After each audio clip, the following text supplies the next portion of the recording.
Oh, naabot man gani, di nasapayan sakon. Oo. Hindi iba. Dito yan, bro. Malalaki. Malalaki. Wala kasing chemical yan. Kaya namubuhat. Hoy!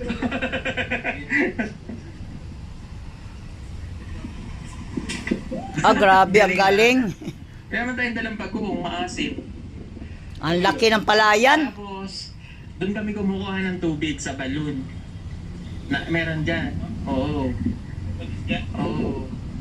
Tapos dyan ako napupulot ng damo ng palay. Yan. Saka na, palayan namin yan eh. Pero hindi kami may-ari ha. Ano lang pinapasama? Oo, over... I think 50 years na. Patagal na. Pero itong natayuan mo siya.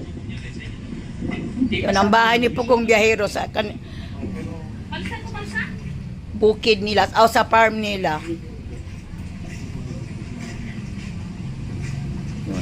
Panalangin yun ng Ginoo sa iyaha. Napaluwa ako, idol. Bastos ka. Kasi ang buhay ko before, ganun din. Dito, yung bahay namin... Gamay pa, maghagot para makabili ng baon, paingon punta ng eskwelahan. Kaso sa hirapan ng buhay, binenta ng tatay ko sa halagang 300 pesos. 300 pesos? Uy, malaki na yun. Okay, malaki. Malaki. Nandun na sa barangay at kawayan. Binuhat yun. Binuhat ng mga tao. Bayanihan. Tapos, nagbalhin na kami sa barangay. Doon na kami nag-aaral. Pagka-grade 1, doon na kami. Tapos, pumutok yung bulkang Taal. May Ay, pinatubo. pinatubo. Sorry. Fake news ka din eh. Sorry naman. Magkakadin yung tayo. Tapos, ang tawag dyan sa, alam niyo anong tawag dyan? Alamag.